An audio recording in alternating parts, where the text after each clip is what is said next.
안녕하세요. 내 인생의 명작 김하전입니다. 고장난 엘리베이터, 이런 글자 보이잖아요. 뭐 엘리베이터 고장났다고 그러면 또 저게 어떻게 올라가 이런 생각 한 적 아마 있지 않을까 싶은데, 종종 우리는 이렇게 어떤 건물 가게 될 때 고장난 엘리베이터를 마주하게 됩니다. 그럴 때 사람들은 두 부류로 나뉘게 되는데, 땅이 꺼져라 한숨을 쉬면서 건물주와 엘리베이터 수리 기사까지 싹 잡아서 원망하는 사람도 있고, 뭐 잘됐네, 이참에 운동할 겸 걸어서 올라가야지, 이렇게 말을 하는 사람도 있습니다. 어차피 똑같은 목적지, 이 건물 꼭대기층의 행복 사무실에 도착해야 되는데, 누구는 원망하고 푸념하고 불평하고 다른 사람을 탓하고, 이 행복 빌딩에 들어와서 행복 사무실을 간다는 것조차도 모른 채 세상을 탓하고 고개 숙이고 땅이 꺼져라 한숨 쉬면서 올라가는 사람도 있습니다. 또 반면에 또 같이 출발한 어떤 사람은요, 잘됐네, 이참에 운동 좀 하고 천천히 한번 올라가 볼까, 다 이렇게 콧노래까지 부르면서 그 계단 창가에 비친 풍경도 보고요. 이게 천천히 계단 오르면서 어떤 계단의 디자인도 보고요, 창문도 보고요, 또 경치도 보고요, 또 한층 한층 오를 때마다 그 다른 사람, 다른 분위기, 다른 사무실 구경도 합니다. 기분도 좋아지죠. 꼭대기층 행복 사무실에 가기 전에 이미 그 사람은 행복해져 버립니다. 천천히 한 계단 한 계단씩 걸으면서 행복을 맛보면서, 뭐 별로 대단하지는 않지만 대단한 것 같은 기분으로 이렇게 현실을 즐기는 사람이 있습니다. 뭐 삶을 사는데 두 가지 방법이 있죠. 하나는 기적이 전혀 없다고 여기는 것이고, 또 하나는 모든 것이 기적이라고 생각하면서 살아가는 것입니다. 지금 여러분은 어떤 기적을 경험하고 계신가요? 아니면 매일 반복되는 일상에 지쳐서 불평과 푸념을 늘어놓고 계신가요? 네, 오늘 내 인생의 명작에서 소개해드릴 명작은요, 조조 모예스 작가의 Me Before You 이라는 책입니다. 죽음 앞에서 사랑이 묻습니다. 내 곁에서 그냥 살아주면 안 되나요? 네, 2009년 영국의 작은 시골 마을, 26살 루이자는 마을에 하나밖에 없는 카페에서 6년째 웨이트레스로 일을 하고 있습니다. 근데 그러다 어느 날 카페 문이 닫는다는 그런 일방적인 통보를 받고 직장을 한순간에 잃어버리고 맙니다. 하루하루 백수로 사는 그녀에게 마지막으로 기회가 주어지는데요, 사지마비 환자의 6개월 임시 간병인, 이런 광고 구인란을 보게 됩니다. 돈을 많이 받아요. 최저임금을 훨씬 넘어가는 그런 시급을 받기 위해서 원하진 않지만 울며 겨자 먹기로 간병인의 삶을 시작하게 됩니다. 그 사지마비 환자는 익스트림 스포츠를 즐기고 M&A의 그 일을 하고 있는 굉장히 잘생기고 잘 나가고 돈 많이 버는 능력 있는 젊은 사업가 윌 트레이너라는 사람입니다. 그런데 어느 날 여자친구도 있어요. 근데 어느 날 여자친구를 만나고 집으로 돌아가는 길에서 택시 사고가 나게 됩니다. 교통사고가 나게 돼서 사지마비 환자가 돼요. 안타깝게도 그 손가락 2개랑 어떤 표정을 제외한 몸을 가눌 수 없는 그런 신세가 됩니다. 그래서 이 윌은 시간이 지날수록 자기가 무엇을 원하는지 알게 됩니다. 이런 비참한 삶을 정리하는 가장 좋은 방법은 생을 마감하는 것이라고 생각을 하게 됩니다. 안락사. 그런데 참 뭐랄까요, 짜증나는 여자가 등장하게 됩니다. 바로 루이자라는 여자인데요. 이 남은 6개월 동안 이 여자가 자기를 간병하겠다고 면접을 봅니다. 물론 이제 그 윌의 엄마와 그 아빠가 면접을 보게 되는데, 이 특유의 밝고 명랑하고 이 브라이트 사이드, 이 밝은 에너지에 합격을 합니다. 이 책은 그 로맨스 소설 특유의 재미 또 가벼운 문체를 유지하면서도 근본적으로 안락사에 대한 찬반 논쟁이 좀 있습니다. 이 책의 저자 조조 모예스는 끝없는 유머, 가벼운 대화, 또 젊은 남녀 이야기를 이제 기본 플롯으로 가지고 있지만, 어떤 인간의 본질, 삶, 죽음, 무엇보다 안락사를 다룬다는 게 쉬운 주제는 아니잖아요. 그 이야기를 하게 됩니다. 아름다운 러브 스토리라고만 생각하기에는 담긴 이야기가 너무나도 많은 소설 Me Before You. 자, 노래 듣고 돌아와서 본격적으로 더 자세히 알아보도록 하겠습니다. 이 포토그래프이라는 노래, 에드 슈란이 부른 노래잖아요. 근데 이 책이 영화로도 만들어졌는데 OST로 제작된 곡이 바로 포토그래프, 에드 슈란이 부른 이 곡이라고 합니다. 본인이 작사 작곡을 했는데, 이 영화의 OST 메인 타이틀로 들어간 이 포토그래프라는 이 음악은, 이 곡은 엄청난, 영화보다 제 생각에는 엄청난 공전의 히트를 기록한 그런 곡이 되었습니다. 자, Me Before You 영화의 OST로 실린 포토그래프, 에드 슈란이 부르는 곡 함께 듣겠습니다. 네, 이 책의 주요 스토리는 잘 나가던 능력 있는 남자가 불의의 사고를 당해서 휠체어에 의존한 생활을 하게 되고, 또 그를 간병하기 위한 여자가 들어오는데, 그녀는 자신의 재능을 미처 알지 못하다가 남자를 간병하면서 자기의 잠재력을 깨닫게 됩니다.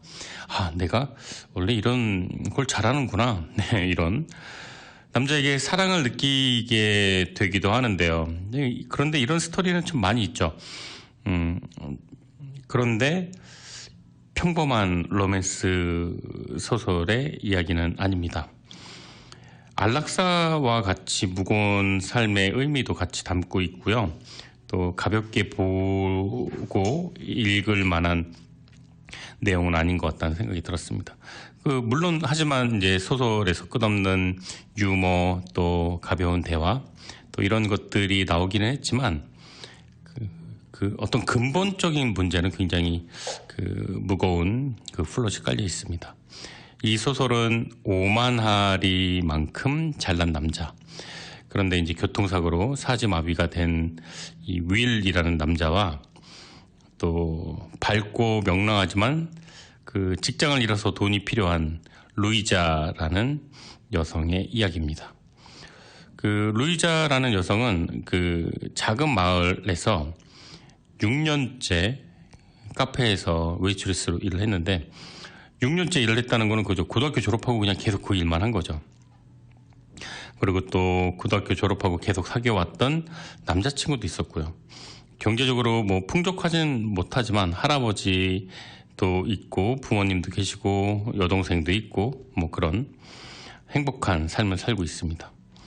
그런데 어느 날 이제 해고 통지를 받고 나서 그 해고 통지가 본인에게는 청천벽력같이 이제 느껴졌을 겁니다. 왜냐면은 가족이 이렇게 부유한 상황이 아니었기 때문에 본인이 돈을 벌어야 되는 상황에서, 그래서 이제 하늘이 무너지는 그런 심정에서 다른 일자리를 구하다가 결국 간병인까지 선택을 하게 되는데, 이 일을 좋아서 한 건 아니에요. 근데 보통 일반 시급보다 더 많은 돈을 받게 됐기 때문에 이 일을 선택하게 됩니다. 첫 출근 날에 그녀는 왜 그렇게 시급이 다른 어떤 파트타임 잡보다 2배 이상 받을 수 있는지 뼛속 깊이 깨닫게 되는데요. 오직 한 사람만을 위해 준비된 일을 해야 된다는 것이죠. 엄청나게 큰 집에서 휠체어를 탄 기괴한 외모의 남자가 아주 퉁명스럽게 그녀를 맞이하게 됩니다. 늘 시비 쪼고 퉁명스럽고 어떤 그 날카로운 말을 하는 그 윌의 모습에 그녀는 당황하게 됩니다. 사지마비 환자 6개월 간병인 자리를 제의를 받은 이 루이자는 다행히 출근을 하게 되지만 이 첫 대면부터 이 까칠한 윌리엄 이 남자에게 엄청나게 그 두려움과 어떤 불편한 감정을 느끼게 됩니다. 그래도 어떡합니까? 6개월을 버텨야 돈이 나오니까요. 이제 그 일을 하기로 작정을 하는데요. 이 까칠하게 대하는 그 윌리엄에게 루이자는 이렇게 말합니다. 당신이 저를 고용한 건 아니에요. 전 당신 어머니가 고용한 사람이에요. 그리고 어머니께서 이젠 오지 말라고 하지 않는 이상 전 절대 제 발로 걸어나가지 않을 겁니다. 특별히 그쪽 걱정이 돼서도 아니고요. 이 멍청한 일이 좋아서도 아니고요. 그쪽 인생을 제가 좌지우지하고 싶어서도 아닙니다. 저는 그냥 단지 돈이 필요합니다. 알았어요? 저는 정말로 돈이 필요하다고요. 네, 이렇게 얘기합니다. 처음에는 너무나 어색한 루이자와 윌리엄. 하지만 이 둘은 시간이 지나면서 자기만의 방식대로 서로를 대하고 서로를 이해하고 서로 가까워지게 됩니다. 루이자는 윌리엄을 위해서 여러 가지 외출 프로젝트도 짜게 되고요. 또 이 세상이 윌리엄처럼 장애인들에게 얼마나 불편한 세상인지 느끼게 되기도 합니다. 자란 환경도 너무나 달랐던 이 두 남자와 여자. 그들에게는 이런 낯선 그 어떤 접촉, 그런 것들이 뭔가 나일 것이지만 꾸미지 않는 그런 관계가 또 이어지게 됩니다. 자신에게 모두들 조심스러워하지만 루이자만큼은 자기에게 직설적으로 대하는 걸 보고 윌리엄은 어느 정도 신뢰가 쌓입니다. 그리고 그 바탕에는 진심으로 자기를 위한다라는 것이 깔려있기 때문이죠. 그리고 루이자와 윌은 서로가 이렇게 까칠하게 굴기도 하지만 조금씩 마음을 열어가고 있습니다. 보통 이런 드라마, 이런 그 대본이 재미있죠. 이렇게 좀 까칠하고 이러면서 그 츤데레라고 그러죠. 이렇게 좀 그 이면에 부드럽게 또 이렇게 해주는 그런 모습들. 그러던 어느 날 우연히 또 그의 가족들의 이야기를 루이자는 엿듣게 됩니다. 그 이야기가 뭐냐면 6개월이라는 기간. 내가 왜 6개월만 일을 하지? 그 생각이 들었었는데 바로 그 6개월은 윌리엄이 안락사를 하기 위해 예약한 그 시간입니다. 그래서 이제 루이자는 깨닫게 되죠. 불의의 사고로 휠체어에 모든 걸 의지한 채 살게 된 윌은 내가 누군가의 도움 없이 살 수 없다는 그 사실에 절망하게 됩니다. 밥도 먹을 수 없고 화장실도 갈 수 없고 심지어 자기 몸 하나 까딱할 수 없는 이 삶이 너무나 고통스럽고 너무나 모욕적으로 느꼈기 때문에 안락사를 결정하고 힘들게 이 부모는 그 자식의 원하는 것을 따라줍니다. 이 부분에서 참 생각이 만감이 교차하는데요. 비참한 삶을 정리하는 가장 좋은 방법이 무엇인지, 더 열심히 사는 것인지, 생을 마감하는 것인지 그 기로에서 고민하게 됩니다. 그래서 윌리엄은 6개월 후에 안락사를 하기로 결정을 했고 예약을 합니다. 그런데 남자의 마지막 6개월에 전혀 예상하지 못했던 변수인 루이자가 등장하게 된 것이죠. 자, 노래 듣고 돌아와서 이어가도록 하겠습니다. 덜크 벤틀리가 부르는 Living, 그 다음에 댄스가 부르는 Truthfully 두 곡 이어서 듣겠습니다. 차라리 공포에 가까웠던 첫 만남 이후 남자는 끊임없이 까칠했습니다. 예를 들어서 홍차 한잔 드릴까요? 이런 단순한 질문에도 아주 사람을 잡아먹을 것처럼 면박을 주고 어쩌다 눈이라도 마주치면은 아주 저승사자인 마냥 노려보기 일쑤였습니다. 루이자는 한순간만이라도 둘이 남는 상황을 피하고 싶었지만 그 남자를 돌보는 게 그녀의 일이었기 때문에 어쩔 수 없이 그를 돌보게 됩니다. 남자는 이유 없이 그녀를 미워했고 여자는 그런 남자가 끔찍하게 싫었습니다. 그런데 둘이 함께하는 이런 물리적인 시간이 늘어나면서 여자는 남자의 까칠함에, 남자는 여자의 엉뚱함에 익숙해져만 갑니다. 윌은 자기가 살아간다는 것 자체가 그에게도 그녀에게도 고통뿐임을 너무나 잘 알고 있기 때문에 그래서 자신의 삶을 변화시킬 마음이 없습니다. 6개월 뒤에 안락사를 하고 싶은 마음은 공고하죠. 그래도 자기가 죽더라도 마지막까지 자기를 돌봐준 그녀에게 무언가 선물하고 싶어 하는 마음은 있습니다. 어느새 시간이 조금씩 흘러서 그녀가 처음 생각한 그런 사람이 아니라 아주 싫어했거든요. 처음에는 막 그 고양이와 강아지? 고양이랑 강아지는 사이가 좋은데요. 네. 아무튼 싫어했습니다. 견원지간처럼. 그런데 그녀가 마음이 따뜻한 사람이고 자기를 정말로 위한다는 것을 깨닫은 이후에 윌리엄은 마음을 열게 됩니다.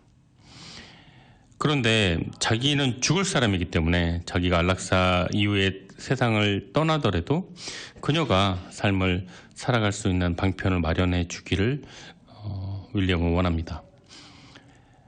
루이자는 오직 그 윌리엄의 시간을 붙잡고 싶어 하는데요. 반면에 안락사를 반대하죠.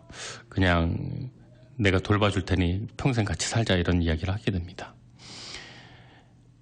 그런데 그런 생각은 단지 그녀 생각이고 본인이 결정할 수 있는 부분은 아니죠.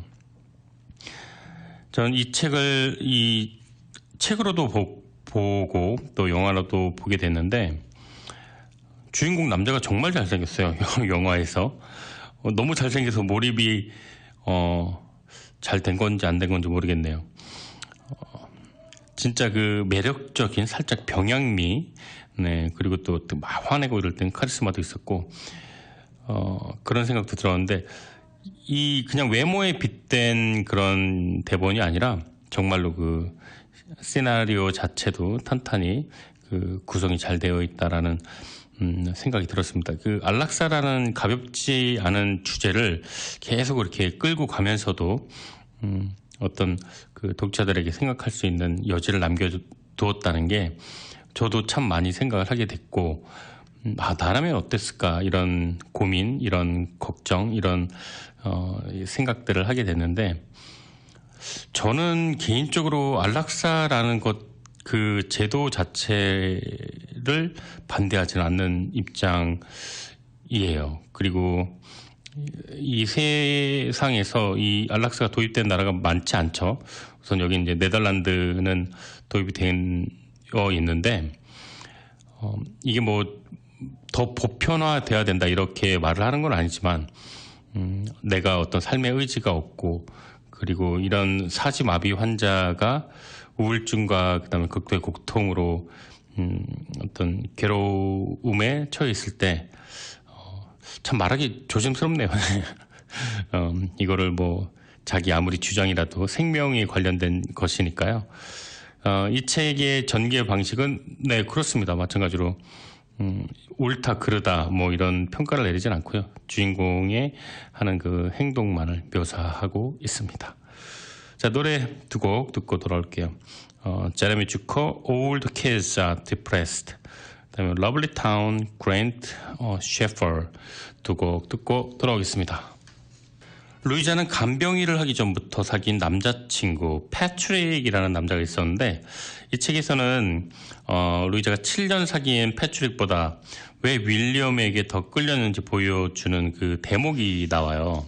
그 윌리엄은 루이자가 더 넓은 세상에서 그녀 본인의 삶을 살길 바라고 그녀가 원하는 것들을 해줍니다. 또 루이자가 환경에 영향을 받지 않고 살 수 있도록 그녀의 아버지를 책에서 그 성관리자, 자신의 집을 관리하는 집사로 취직을 시켜주고 또 윌리엄이 자기의 안락사 이후에도 루이자 본인이 원하는 삶을 살 수 있도록 자금을 마련하는 방법을 도와주게 됩니다. 근데 반대로 이 7년 된 남자친구 꽤 우유부단하고 게으르게 묘사가 되는데 이 패트릭은 연애에 있어서 루이자 그 것보다 본인을 더 중요시합니다. 자기 여자친구인 루이자가 싫어하는 운동을 시키고 또 자기 여자친구와 가는 휴가에 본인이 하고 싶은 어떤 철인 3종 경기를 하고 싶어 하는데 그 일정을 막 추가하고 또 영화를 함께 볼 때도 루이자의 취향이 아니라 자기가 보고 싶은 영화를 선택해서 보는 아주 이기적인 모습을 보여주고 있습니다. 루이자가 패트릭이 아니라 윌리엄을 사랑하게 된 이유를 보여주는 아주 결정적인 장면은요. 루이자 생일에 이제 사람들이 모여서 선물을 공개하게 되는데 이 패트릭은 루이자가 생일 선물로 자기 이름 패트릭이라고 새겨진 목걸이를 선물해요. 그러니까 조금 별로 안 좋아하죠. 7년 사귄 남자친구가 자기 이름이 들어간 목걸이를 선물한다는 거는 좀 그렇죠. 그렇게 좋아하지 않는 거라는 걸 전 지금 깨달았습니다. 네. 대신에 반면에 윌리엄은 그녀가 꿀벌 타이즈가 있으니까 도르트문트 아시나요? 도르트문트라는 축구팀 옷이 있는데 그런 꿀벌 타이즈를 선물을 합니다. 루이자가 과거에 대해서 얘기할 때 꿀벌 타이즈를 좋아하지만 이제 시판이 되지 않는다. 그래서 구할 수 없다. 이렇게 얘기한 걸 기억했다가 그거를 이제 선물을 하게 되죠. 근데 이 부분은 좀 어려운 것 같기는 해요. 선물 줄 때 특히 여자에게 줄 때 평상시에 좋아했던 것을 기억해서 정말 원하는 거 선물로 주는 게 좋다. 이거는 많이 들어서 알겠지만 그것을 기억하는 게 정말 쉬운 일이 아니라는 게 문제죠. 그런 선물을 주면 물론 좋아하겠지만 그 정도 센스와 능력이 안 되는 남자분들, 저 같은 이런 사람들에게는 좀 상당히 어려운 과제일 수도 있을 것 같습니다. 사고 이전에 윌리엄은 그리고 또 카페에서 해고되기 전에 루이자는 그냥 열심히 사는 두 사람이었습니다. 근데 사고 이후에 환자와 간병인으로 서로 만나면서 무엇을 위해 어떻게 사는지, 무엇이 중요한지를 이야기를 이렇게 보여주고 있습니다. 원래 이 책에서 다루고자 했던 주제는요, 존엄사에 대한 인간의 권리에서 참 무거운 소재를 다루고 있었는데, 또 윌리엄의 아버지는 죽음을 선택한 아들을 존중하고 또 루이자와 또 그의 어머니는 절대 안 된다. 존엄사는 안 된다라는 원칙을 보여주고 있는데 사람마다 삶과 죽음을 바라보는 태도가 다르다는 걸 알 수가 있습니다. 그래도 결국 윌리엄의 뜻대로 존엄사를 진행하는 장면에서 본인의 삶과 죽음은 자기 자신이 선택할 권리가 있다라는 것을 또 보여주기도 합니다. 이 책은 안락사 제도 그리고 또 그 장단점에 대한 생각들을 하게 되기도 하고 사랑과 또 인간의 본질적인 어떤 욕구와 우리가 살아가는 무엇이 중요한지를 알려주는 그런 책이기도 합니다. 자, 노래 듣고 돌아오도록 할게요. 캐롤 킹이 부릅니다. You Got a Friend.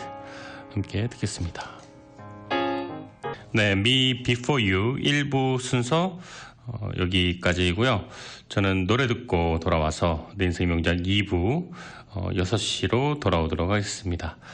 1부 끝곡은 이 OST로 준비해봤어요. 이 Me Before You가 영화로도 제작되었잖아요.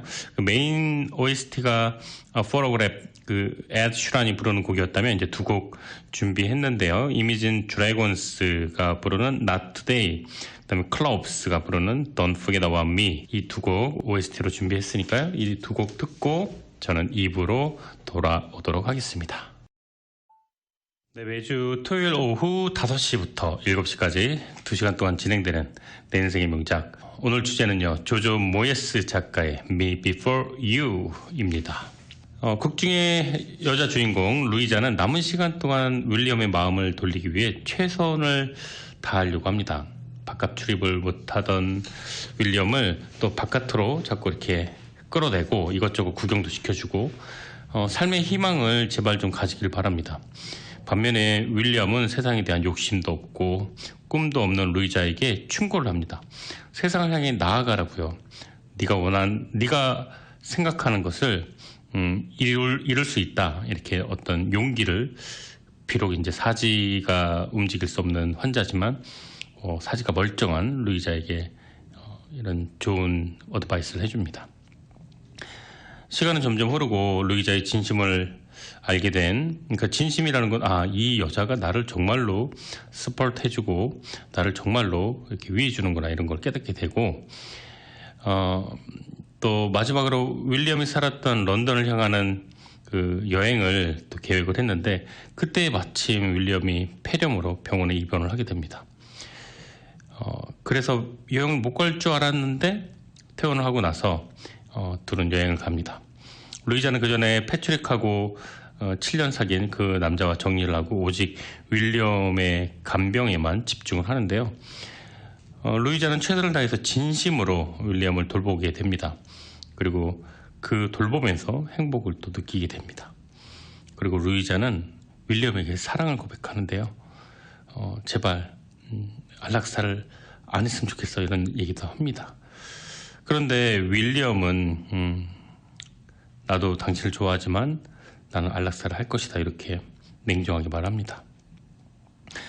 이 책 Me Before You는 영국에서 입소문만으로 베스트셀러가 되고, 또 독일에서 출간된 이후에도 100만 권 이상이 팔린 엄청난 판매고를 올렸습니다. 베스트셀러 1위를 영국과 독일에서 올렸고요. 이런 기사가 있었어요. 흥미로운 기사인데, 스웨덴의 공주가 결혼을 했는데 마들렌 공주래요. 신혼여행에 이 책을 가져가서 읽었다. 신혼여행 때 무엇을 하셨습니까? 막 인터뷰 하잖아요. Me Before You를 읽었습니다, 이렇게 말을 했다고 합니다. 우울할 때는 초콜릿이 좋죠. 이제 막 가라앉는 기분일 때 이 초콜릿 하나를 탁 먹으면 기분이 상큼해지는 그런 효과가 있습니다. 책도 마찬가지인 것 같아요. 어떤 책도 잘 읽혀지지 않을 때, 답답할 때, 책도 안 읽혀지고 하고 싶은 것도 없고, 왜 이렇게 오늘 재미없지? 라는 마음이 들 때, 우리는 로맨스 소설을 찾게 됩니다. 이왕이면 이렇게 초콜릿처럼 달콤한 사랑 얘기를 찾는데요. 애틋하면 더 좋고요. 감정이입이 잘 되니까요. 그런데 이 책은 이 로맨스 소설의 전형적인 틀을 깬 것 같아요. 환자랑 간병인으로 만난 이 두 남녀가 그 삶과 사랑의 조력자라는 아슬아슬한 그 상태에서 결국 한 발 더 나가지는 못하게 되거든요.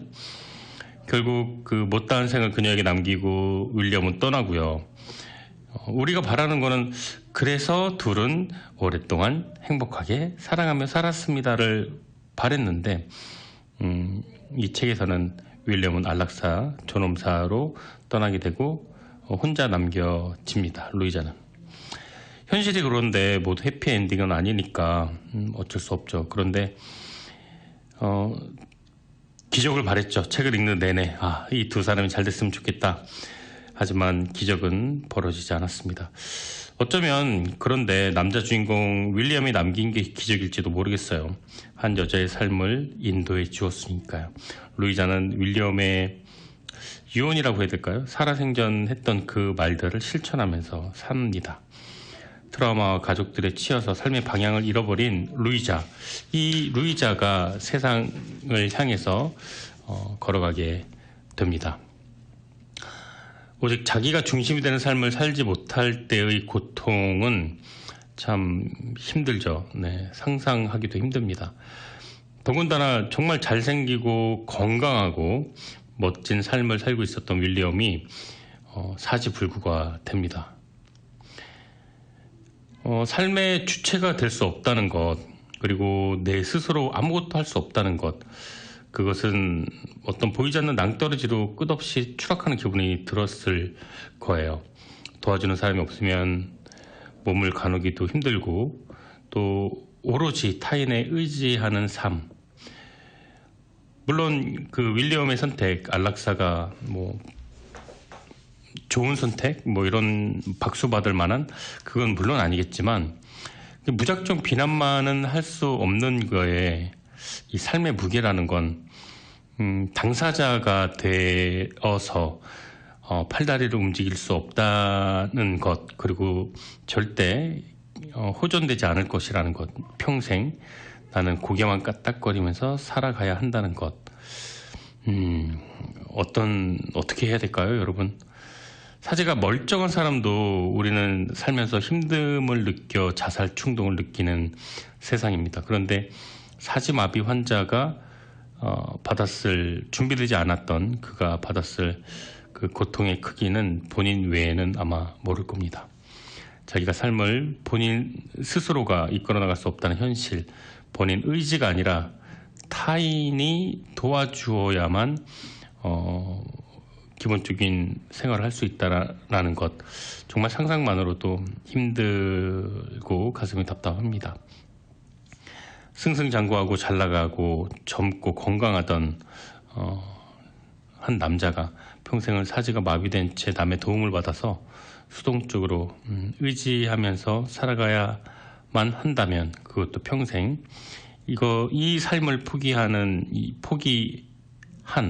윌리엄의 선택, 글쎄요, 누가 돌을 던질 수 있을지, 그리고 누가 평가할 수 있을지는 모르겠지만 공감은 조금 되는 것 같아요. 그 잘한 행동이고 그렇게 하겠다는 뜻이 아니라 공감, 이해는 된다라는 그 선에서 말씀드리고 싶네요. 조금 마음이 그렇죠. 네. 노래 듣고 돌아올게요. 그레이스 애덤스가 부르는 21, 이작 던버가 부르는 미스 아메리카 듣고 오겠습니다. 삶이 먼저인가, 사랑이 먼저인가? 책을 읽고 난 후에 가장 먼저 이런 질문을 던지게 됩니다. 물론 삶이 먼저겠죠, 사랑보다. 삶이 지속되지 않으면 사랑을 할 수 없으니까요. 그런데 사랑 때문에 삶이 유지되는 경우도 있습니다. 근데 조금 위태롭긴 하죠. 사랑에 인생을 걸어버리고 사랑이 끝나고 나면 그럼 우리 삶은 어떻게 되어야 되나요? 네. 사랑도 그런데 내가 삶을 제대로 살 수가 있을 때 가능하지 않을까 생각 듭니다. 누군가에게는 쉬운 질문일 수도 있고 또 어떤 사람에게는 정말 어려운 질문일 수도 있는 이 삶, 그리고 사랑, 그다음에 그 목숨, 생명, 그냥 멀뚱멀뚱 눈만 뜨고 있다는 것, 내가 말만 할 수 있다는 것, 내 손, 발, 몸을 움직일 수 없다는 것, 그저 생물에 내가 불과하다는 것, 얼마나 무기력감이 들까요? 살아있지만 살아있는 게 아닐 수도 있을 겁니다. 사람 웬만해서는 쉽게 변하지 않죠. 그러니까 습관은 바뀔 수 있어도 습관을 바꾸기도 힘들지만 바꾸더라도 본성은 바꾸기 어렵습니다. 근데 인생이 변화는 더더욱 어렵겠죠. 다른 사람의 영향으로 내 삶이 바뀐다는 건 그만큼 상대를 믿고 있다는 것일 겁니다.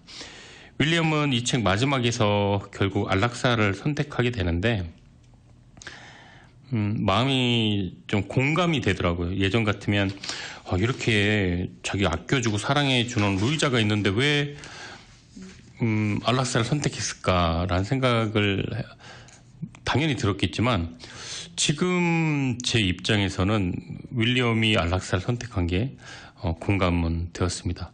내가 평생 누군가의 간호를 받아야 되고 내가 평생 누군가의 도움을 받아야 되고 팔다리를 움직일 수 없는 상황에서 과연 내가 살아있는 이유와 존재와 목적은 무엇인가, 이런 생각들을 할 수밖에 없겠죠. 그래도 이 책을 덮고 나서 계속 생각이 맴돕니다. 그 방법밖에 없었을까? 죽음을 선택하는 것 이외에 다른 선택은 없었을까? 안락사 제도 자체를 거부하는 게 아니라 나를 사랑하는 사람을 남겨준 채 이런 결정을 한 게 맞는지에 대한 의문은 듭니다. 이 책 Me Before You는 로맨스 소설 통념을 깨는 책이기도 해요. 그리고 안락사라는 가볍지 않은 주제가 등장하는 로맨스 소설이기도 합니다. 애틋한 사랑이 메인 테마가 아니라 그 삶 안에 있는 사랑으로도 해결될 수 없는 인간의 본질적인 생존 본능, 그리고 무엇이 가장 필요한지 그런 문제들을 다루고 있는 책이기도 합니다.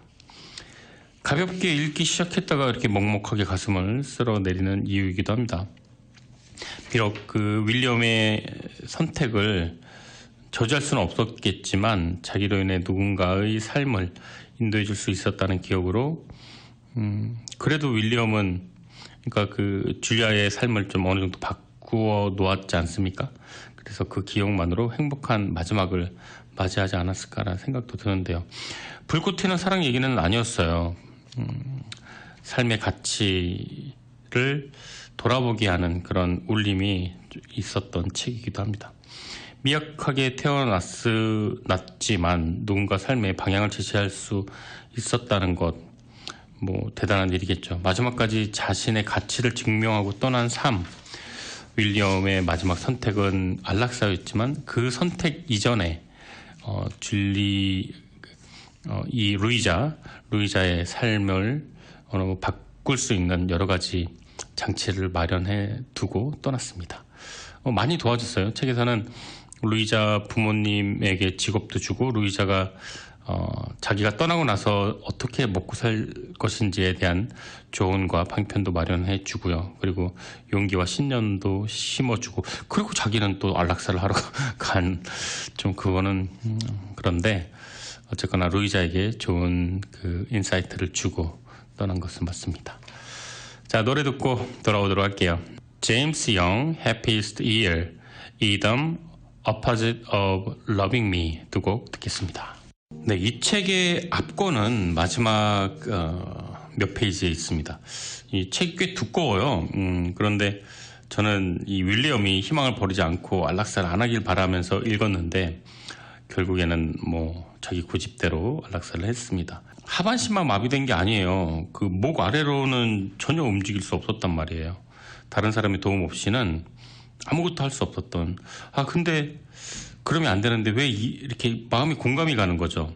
내가 그런 상황이라면 어떻게 했을까 이런 생각이 들고, 보수를 지불한다고 하더라도 다른 사람의 희생을 필요로 하는 인생을 내가 살아야 될까 이런 생각도 들고, 또 이 윌리엄은 돈이 많지만 이렇게 돈이 많지 않은 상황에서 정말 고민이 되는 부분이더라고요. 사랑을 시작할 때는 간절함 때문에 살고 싶을지도 모르겠어요. 그런데 그 사랑이 식게 되거나 지치게 되면 결국에는 상처만 남게 되지 않을까요? 그래서 간절하게 죽음을 원했던 거고, 사실 누구도 그런 상황에 도달하고 싶지는 않았을 거예요. 그런 윌리엄의 마음을 알기 때문에 윌리엄의 선택을 마냥 너 안락사는 안 돼, 너의 생명은 소중해 라고 말을 하기가 쉽지가 않았던 부분. 부모님이 승낙을 했는데, 누구보다도 그 사랑했던 부모님이 승낙을 했는데, 네. 그런데 혼자 남겨진 루이자는 어떡할까요? 이 부분은 좀 가슴이 답답합니다. 그들 사이에 남는 건 추억뿐인데 루이자는 결국 세상을 향해 나아가지만 그 인연은 참 좀 가슴이 아프네요. 세상과 이별을 준비하는 윌리엄의 결심을 바꾸기 위해서 참 부더니도 노력을 많이 하는데 윌리엄은 요지부동입니다. 만약 내가 전신마비의 윌의 입장이라면 어떤 선택을 하게 됐을까요?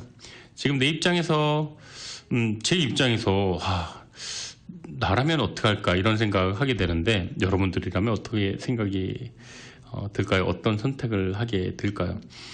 화려한 삶을 살았던 사람이라면 부모님이 나보다 늦게 돌아가신다는 보장도 없고, 형제자매 간병인인데 수발을 평생 들을 수 있는 것도 아닐 거예요. 어떻게 할까요? 네. 책을 읽으면서 하루라는 시간이 이렇게 소중하구나 이런 생각이 들었습니다. 시한부 인생을 살고 있는, 6개월의 한정된 시간을 살고 있는 주인공 윌리엄, 물론 이제 본인이 선택한 삶이지만 누군가가 그렇게 살고 싶어하는, 가고 싶어하는, 하고 싶어하는 일을 당연하다는 듯이 누리고 있는 우리의 삶, 걷고 먹고 마시고 바라보고 만지고 모든 것들이 누군가에게는 그 상상밖에 할 수 없는 그런 삶이기도 할 겁니다. 살아가는 게 정말 고통스럽다고 하더라도 죽음에 대한 두려움보다는 덜하지 않을까 그런 생각도 드는데요. 어떻게든 살아갈 방법을 찾고 더 좋은 생각을 하고 삶을 받아들여야 되지 않을까 이런 생각합니다. 윌리엄도 이 루이자와 함께한 삶이 좋았겠죠. 소중했겠죠. 그런데 사랑하는 사람을 만난 이후에 그 행복함을 본인이 느끼지만 자기가 할 수 있는 것이 아무것도 없다는 생각에 존엄사를 택하게 되는 것 같습니다.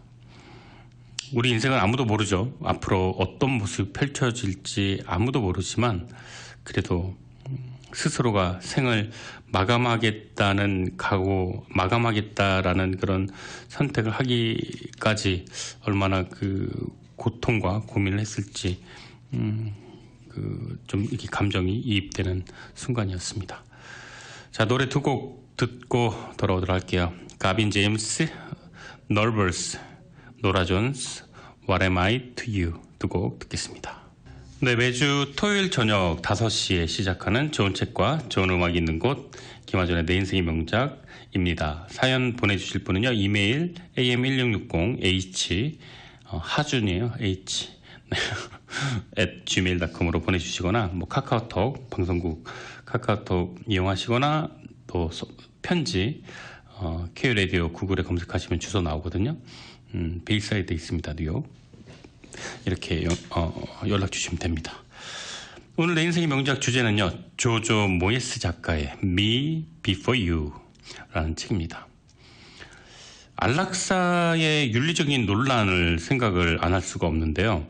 참 무거운 주제죠. 어떻게 보면 윤리적인 기준으로 봤을 때 참 반론이 있을 수도 있는 내용인데 정말 아무것도 근데 할 수 없고 앞으로 더 나은 삶을 살아갈 희망도 없고 또 당사자가 그것을 강력히 원할 때 우리는 과연 그 사람을 위해 어떻게 해주는 게 좋을까요?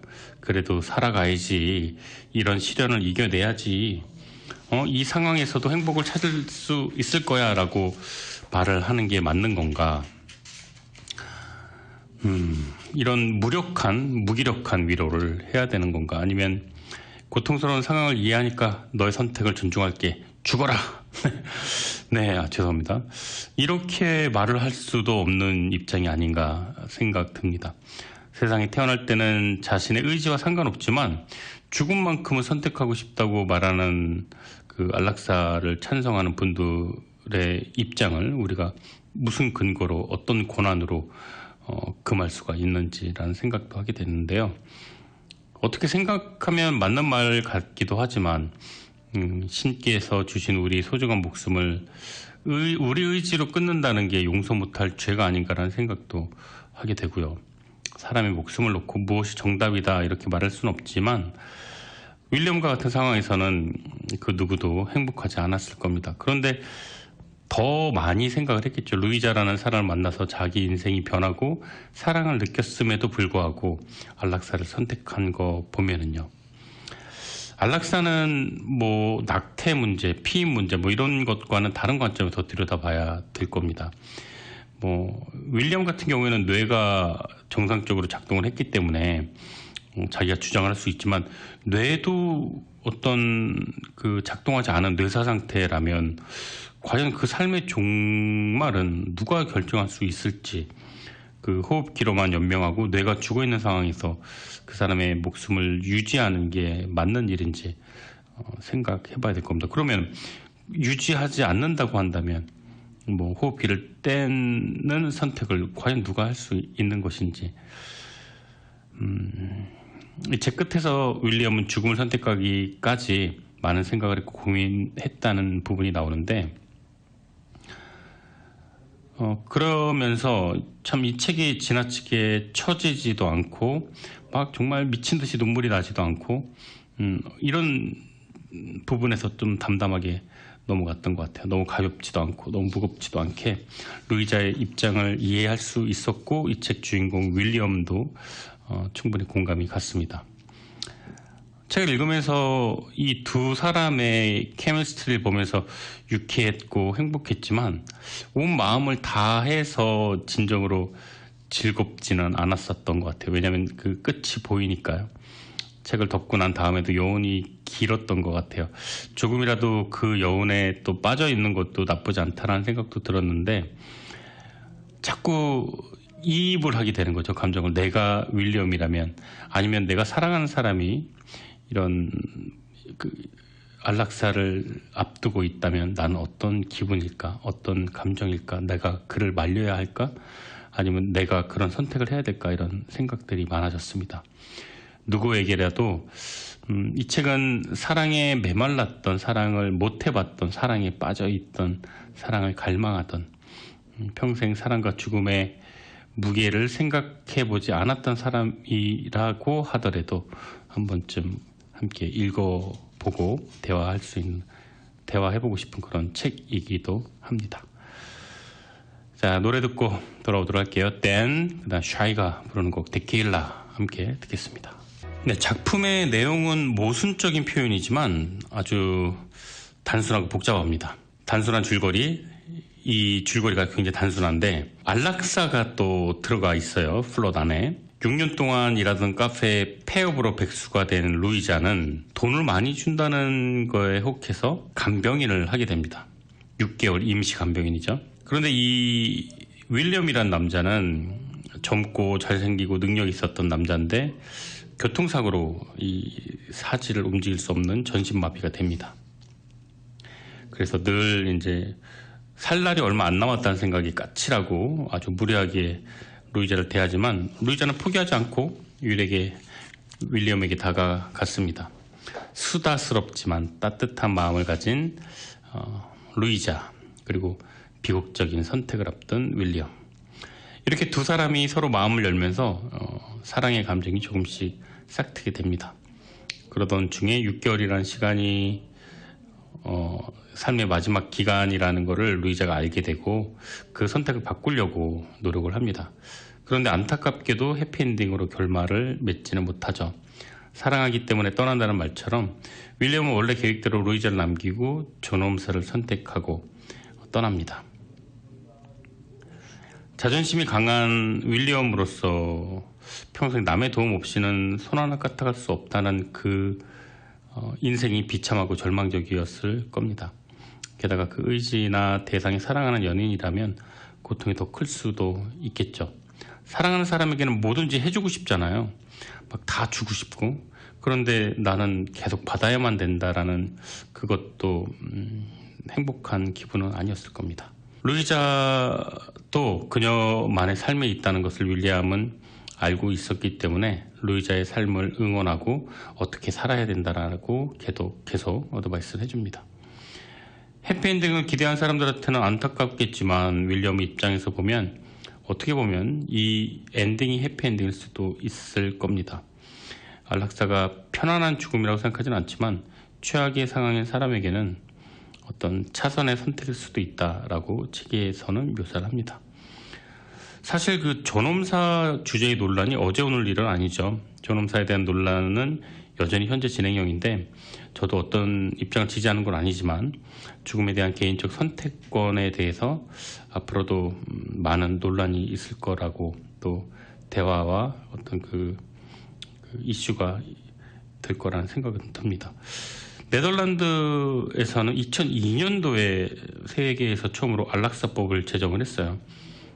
진보적으로 이 법안을 만들어냈고 최근에는 불치병에 걸리거나 심한 고통에 시달리지 않더라도 정신적으로 내가 삶의 의지가 없고 죽음을 원하는 사람이라면 죽을 수 있도록 조력 자살법이라는 법안도 통과했다고 합니다.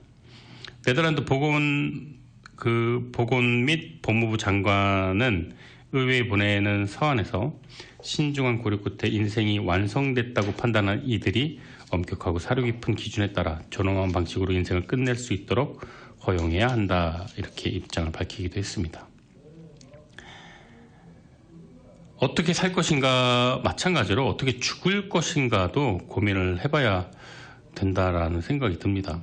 불치병 환자가 견딜 수 없는 고통을 겪을 때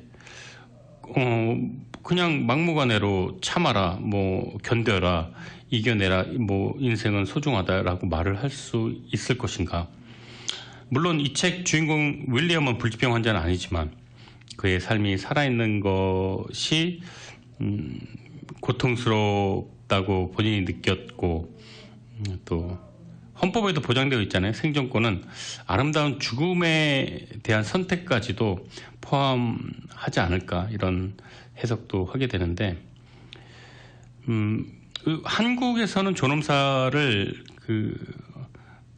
인정을 안 하죠. 보수적인 입장이 강한데, 몇몇 국가, 네덜란드를 비롯한 몇몇 국가는 인정을 하고 있습니다.